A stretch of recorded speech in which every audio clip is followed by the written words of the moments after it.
在陕西一座大山的顶部有一座小庙，非常特殊。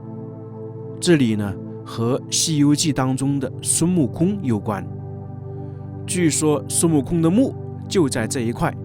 大家好，我是邱炳，我现在来到了陕西咸阳的大山里面，今天来讲一讲《西游记》和孙悟空的故事。《西游记》可以说是无人不知、无人不晓，基本上每个人都看过。它是一个神话演绎故事，那里面的人呢，在现实当中是有原型的。唐僧大家都知道了，是唐朝初年的玄奘法师。那孙悟空也是有原型的。今天我们来的这个地方呢，它有一座孙悟空的墓，就是说这个人是孙悟空的原型之一。那我们就去了解一下，看一看他这座墓是什么样子的，看一看孙悟空到底是谁。要上来挺不容易的，全是这种黄土高坡盘山路上来，从外面走过来也有几公里，绕来绕去，绕到这个山脚下面才开始爬山。这应该是又一位准备爬山的人。孙悟空的墓就在这个山上面，在哪个位置我还不知道，得爬山上去一步一步寻找。我只是在网上看到他们有徒步上去的。这个地方其实我很早就知道，2020年我当时就想来，只是说当时这边在开发，外面是进不来的。那最近呢，看到很多人徒步上来，我就过来看一下。估计得攀爬2个小时左右吧，当地人徒步1个小时，我肯定要2个小时，因为我走得慢，而且呢，我现在惧怕爬山，但是没办法，这个感兴趣就来了，开始攀爬了。这个山挺高的，反正我看这要说垂直落差可能有400-500米吧。从这个画面就看得清楚，非常高啊。我们现在画圈的这里呢，属于停车的地方，那么那座庙那座塔应该是在这个最顶部哪一座山顶上面。我估计啊，2个小时都可能不够，我都不知道我能不能爬到顶部，反正尝试一下。刚好我刚才停车的地方是在这个泥土路的尽头，一下车的话就可以攀爬。在这边能看到很多人走的痕迹啊。在这附近呢，还有一座唐朝的帝陵，叫做唐崇陵，也是一座规模比较大的陵墓，大概离的可能就是3公里左右吧，都是在一座山脉上面。正式开始攀爬了，我也是很久没有爬山了，因为之前一说到爬山我就有点害怕。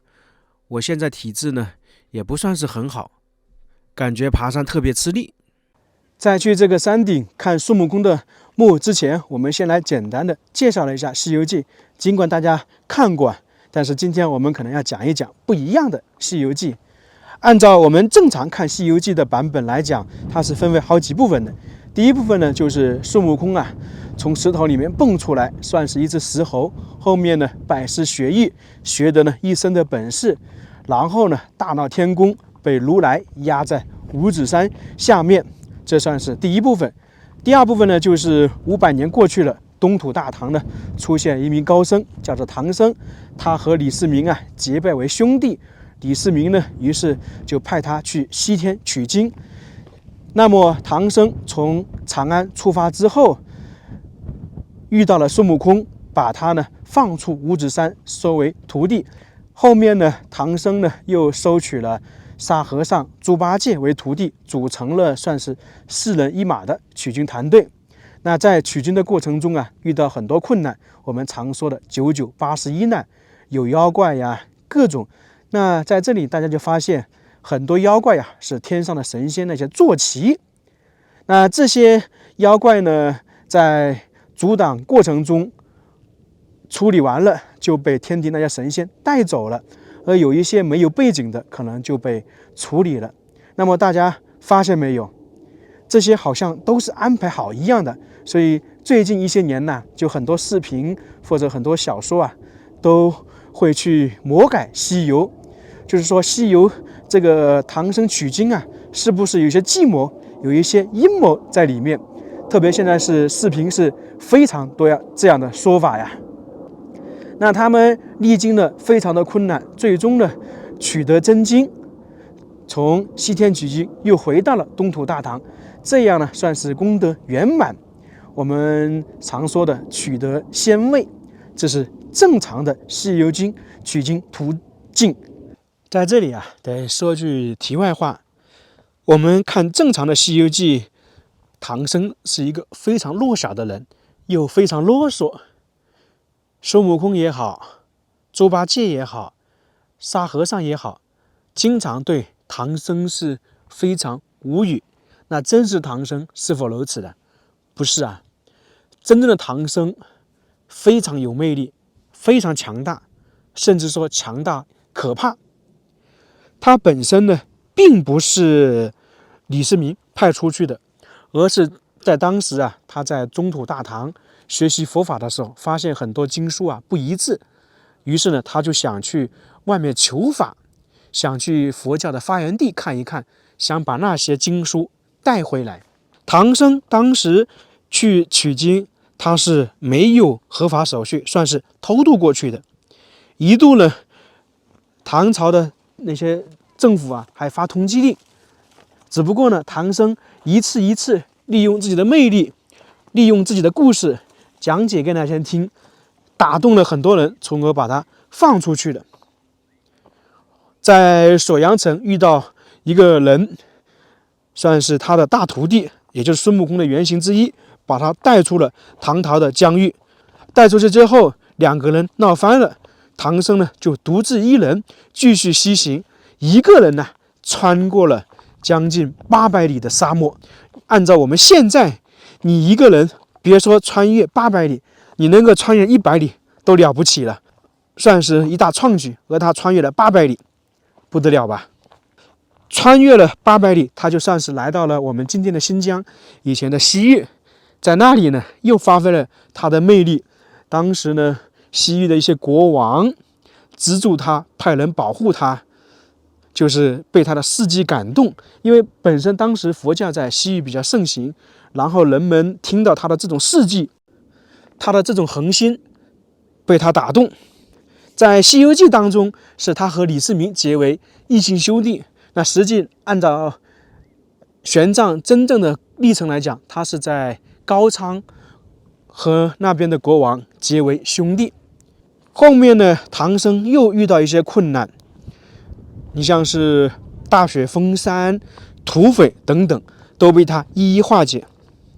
从而说，唐僧这个人呢，并不是软弱，而是强大的可怕。你说一个人一路能遇到贵人，真的是运气吗？不是，还是他自己的能力、自己的魅力。在当时，玄奘法师从西天取经回到长安之后，他口述他徒弟写了一本书，叫《大唐西域记》，里面详细的介绍了玄奘法师去取经的一些过程，遇到了一些困难，大家可以去看一看。我们都知道，《西游记》是明朝中后期出现的一个神话演绎故事，而实际来讲，关于玄奘取经的故事啊，在很多地方都有，特别是一些石刻以及壁画等等。在山西就有好几处，都是比《西游记》演绎故事早几百年。在山西太行山里面，就有一组石刻，描述的是他们取经的故事。现在我们看到就是前面是唐僧，中间呢是孙悟空，后面是一匹马，这可能是他们早期的时候模样。这是在山西另外一个地方看到的一组壁画图，也是描述他们取经的故事，也是比《西游记》早很多年。也就是说，这个玄奘法师、唐藏法师取经的故事，在很早就开始在各个地方流传了。很有可能《西游记》这个神话故事诞生的时候，他就借鉴了很多地方民间流传故事，然后加以整合出来的，这就有了我们现在所看到的《西游记》。我估计我走不上去了，刚刚我走到这里吃不消，我又走回来，在这里休整一下，太陡了。那个孙悟空的塔在这一块，我看了一下，垂直落差大概有500米左右。这是航拍的画面，我现在是在这一块的位置，而山顶那座庙呢在顶部，非常陡峭啊，算是要走盘山公路上去，距离的话估计要2-3公里。刚才那个画面陡峭还没有那么明显，那现在我们所看的这个画面就真正能够体现出这里的陡峭高度了，越是往下越能看得清楚。我估计是爬不上去了。我们刚才看到那个开黑车的人，他是一对父子，也是走到这里大概就不上去了。这3个人是后面来的，因为太陡峭了，确实是爬不上去。我刚才走了半个小时就已经喝了1瓶水了，再走到这个地方差不多1瓶水没了，那后面没水，我就根本就爬不上去了，所以我就不上去了，就通过飞航拍给大家看一下那个塔，然后介绍一下。今天我们主要看的那座寺庙，现在已经能够看到了，它是叫做镇西寺，就在前方一点点，是在山顶上面，在旁边呢有一座塔叫做镇西塔，也是我们俗称的灵骨塔，也称之为悟空禅师塔。这里是不是跟我们说的孙悟空对照上了？这座塔也是陕西省的文保单位。这座寺庙和塔是在陕西咸阳的嵯峨山山顶，该塔呢是为了纪念悟空禅师而修建的。公元860年，悟空禅师去世，后面呢就埋葬在这里。也就是说，这个塔呢是灵骨塔，也是我们俗称的木塔。塔总共是有5层，高13.3米。塔下呢有一石鼓，上面有文字，记载了悟空和尚的生平。后面据有关专家和学者考证，认为这个悟空禅师就是《西游记》当中美猴王、齐天大圣孙悟空的原型。那么我们就来介绍一下这个人物。他的本名叫做车凤朝，是现在陕西泾阳县人。从小呢天资聪明，喜欢读书，并且很孝顺，在当地呢还有一定的知名度。后面去当兵从军，进而当上了官员。在751年的时候，唐玄宗李隆基派出一个使团前往西域，车凤朝呢也是其中之一，并且他的职位还不算低。在那边待了几年之后，到了公元757年，这个使团呢准备回中原，而这个时候车凤朝呢却得了重病，他无法回去。在病中他就发愿，他说：如果我的病好了之后，我愿削发为僧。因为在他所在的那个国家佛教是比较盛行，高僧云集，整个西域佛教都比较盛行。后面呢车凤朝病好了，于是呢他就兑现承诺，皈依佛门，师从当时的一个高僧，法号叫做法界。此后他就随着他的师傅学习梵语，游历其他的西域各国，并且呢到天竺国等地访师问道，研学佛法。他在西域包括那些国家学习佛法居住时间差不多是40年。唐僧当时去取经是花了差不多10几年的时间，而这个车凤朝却是40年。很有可能他走的路程，他待的地方比唐僧还多。到了他晚年，他就准备回中原了。到了公元790年，他安全回到了长安。他回长安是带来了大量的经书，回来之后他也是在翻译经书，跟之前的唐僧一样。同时他也写了一个回忆录，详细的描述了他在西域以及在天竺那边求佛的事迹。他也是成为史料记载唐代最后一位去印度取经的高僧。之前我们说过，唐僧回到长安之后是受到热烈的欢迎，李世民还见了他。那这个车凤朝回到长安，同样是受到了皇帝的接见。当时呢，皇帝还把他的法号改成悟空禅师。到了公元812年，悟空禅师呢圆寂于长安的护法寺。后面归葬于这个嵯峨山山顶，同时呢建镇西寺和悟空禅师塔纪念。悟空禅师的舍利应该就是放在这个塔里面。我们一开始说了嘛，这是木塔，也是灵骨塔。在这个塔里面还有一尊塑像，模样呢就是我们经常说的孙猴子孙悟空的模样。他的经历跟唐僧很相像，甚至比唐僧还丰富，从而说吴承恩写《西游记》的时候，可能就把他作为孙悟空的原型。也就是说，我们现在看到的就是齐天大圣孙悟空的墓。这座寺庙现在留下来的建筑比较少，不知道有没有人在这里居住啊？由于我没有爬上去，所以也不太清楚。这座塔呢，按照资料记载是唐朝时期建造的，在明朝嘉靖的时候进行过重修。在这个山顶，除了这一块有一些房屋，我在旁边还看到一些，在这个塔的西边和东边都能看得清楚，因为这一座寺庙是在山顶之上嘛。两边呢还看到一些徒步的线路。这些不大的房屋应该是现代修建的，旁边有一个建筑遗址，我估计啊应该是唐代的或者是明代留下来的，看得还是比较清楚。当时建造了这座寺庙和这一座塔，肯定也是有僧人在这里的。当时悟空禅师安葬在这一座山上，也可以说代表这座山非同一般。不光他埋葬在这里，当时接见他的皇帝啊，也是安葬在这一座山脉上面，只不过两者隔了几公里的距离。我甚至可以猜想，选择这个地方很有可能是皇帝把他安排在这里。这一座嵯峨山顾名思义，山高险峻，它是由好几座山峰的。站在这个上面呢，观中平原尽收眼底。站在这个山峰就有点像是站在李世民的昭陵顶峰一样，可以看到关中平原。那么当时这个皇帝选在这里啊，确实也是经过考虑的。这座山呢险峻不如华山，景色呢也是远逊于太白，但是从人文来讲的话，它这里有很多历史典故，皇帝来过这里，皇帝铸鼎，老子讲经，鬼谷授徒，悟空取经，然后加上一个皇帝建陵，可以说印证了这座山峰的辉煌。在这边又看到一些建筑遗址，估计也是当时他们生活的地方。